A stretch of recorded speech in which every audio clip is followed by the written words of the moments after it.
Contract abolition and regulation act का दुरुपयोग पूरे हिंदुस्तान में चल रहा है। संसद से लेकर मंत्रालय तक सारे शासन के खातों में, विविध संस्थाओं में, इंडस्ट्री में, हर तरफ जिस प्रकार का यह कंत्राटी पद्धति का दुरुपयोग हो रहा है, उसे देश को समझाने के लिए ये राष्ट्रीय श्रमिक आघाड़ी के माध्यम से हमने ये लड़ाई लड़ी।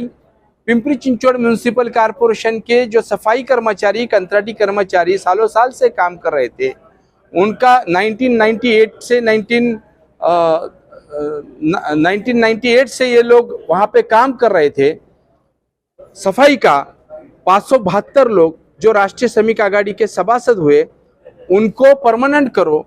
ये गैर कानूनन उनका उपयोग करके ले रहे पालिका, ये हमने लेटर दे दिया कमिश्नर को। कमिश्नर ने उसकी तरफ देखा नहीं, तो हमने उच्च न्यायालय मुंबई में याचिका दायर की कि हम परमानेंट काम कर रहे हैं, परमानेंट वर्कर जैसे काम कर रहे हैं। मेन कॉरपोरेशन का उद्देश्य जो आरोग्य का है, वो काम हम कर रहे हैं, तो हमें परमानेंट कर्मचारी जैसा ही पेमेंट मिलना चाहिए और हमें परमानेंट ही करना चाहिए। हमने याचिका दायर की थी। 2003 में जस्टिस रिबेलो सर ने इसके ऊपर न्याय देते हुए कहा कि कंत्राटदार चेंज हुआ तो भी इनको मत निकालो और इनको रेगुलर वर्कर के जैसा एडिशनल लेबर कमिश्नर ने उसके ऊपर निर्णय लेना है कि क्या इनको रेगुलर कर्मचारियों के जैसा वेतन देना चाहिए। तो एडिशनल लेबर कमिश्नर ने वेरिफिकेशन करके निर्णय दिया, बीके पाटिल सर ने, कि ये जो काम कर रहे हैं ये परमानेंट स्वरूप का ही काम कर रहे हैं, परमानेंट वर्कर जैसा ही कर रहे हैं, तो इनको परमानेंट कर्मचारी जैसा ही वेतन देना चाहिए। ये इलीगली कॉन्ट्रैक्ट सिस्टम है। तो उसके आगे सुप्रीम कोर्ट में महापालिका गई। सुप्रीम कोर्ट ने स्टे दिया हाई कोर्ट के आदेश को। उसके बाद में हम सबको काम से निकाल दिया, 572 लोगों को। बाद में हमने कोर्ट को कहा कि कम से कम 1998 से हम काम कर रहे, 2000 तक काम कर रहे थे, वो टाइम का हमें इक्वल वर्क इक्वल पे तो दे दो, परमानेंट वर्कर इतना डिफरेंस ऑफ वेजेस तो दे दो। तो उन्होंने, कोर्ट ने पालिका को कहा कि हाई कोर्ट ने निर्णय दिया है वो मानो, और उनको जो 18 कोटी 19 कोटी निकल स्टे दिया हाई कोर्ट के आदेश को। उसके बाद में हम सबको काम से निकाल दिया, 572 लोगों को। बाद में हमने कोर्ट को कहा कि कम से कम 1998 से हम काम कर रहे, 2000 तक काम कर रहे थे, वो टाइम का हमें इक्वल वर्क इक्वल पे तो दे दो, परमानेंट वर्कर इतना डिफरेंस ऑफ वेजेस तो दे दो।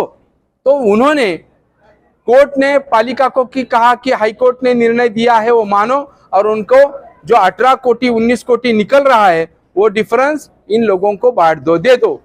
उसके बाद में अब ये निर्णय होने के बाद में हमने 2009 में हमें काम पे फिर लेना चाहिए, इसलिए एडिशनल लेबर कमिश्नर इनकी तरफ से रेफरेंस करके औद्योगिक न्यायालय में याचिका दायर की। औद्योगिक न्यायालय ने अभी निर्णय दिया है कि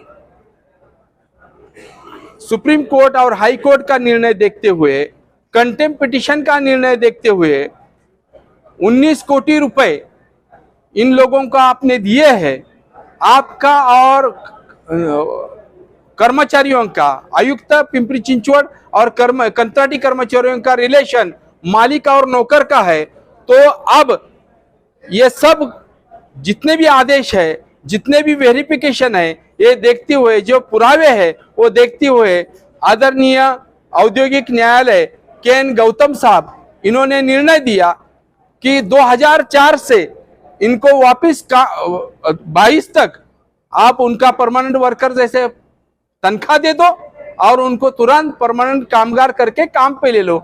ऐसा निर्णय हुआ है, जो पूरे हिंदुस्तान में यह पहला निकाल है, जो पिंपरी चिंचवड़ महानगर पालिका के खिलाफ हमने सन 2001 से 2022 तक लगातार लड़ते रहे, पाठ पुरावा उसका करते रहे, और ये जीत पिंपरी चिंचवड़ महापालिका के कर्मचारियों की प्रतीकात्मक जीत है। पूरे हिंदुस्तान में संसद से लेकर महाराष्ट्र गवर्नमेंट के हर एक खाते में इंडस्ट्री में सब तरफ जो कॉन्ट्रैक्ट कामगार चालू है, परमानेंट वर्कर के जगह पे जो शोषण चालू है, उसको ये चपराक है। और अब संविधान ये श्रमिकों के साथ है। अब सरकार ने, केंद्र सरकार ने और राज्य सरकार ने परमानेंट कर्मचारियों के जगह पे कंत्राटी कर्मचारी नहीं रखना चाहिए।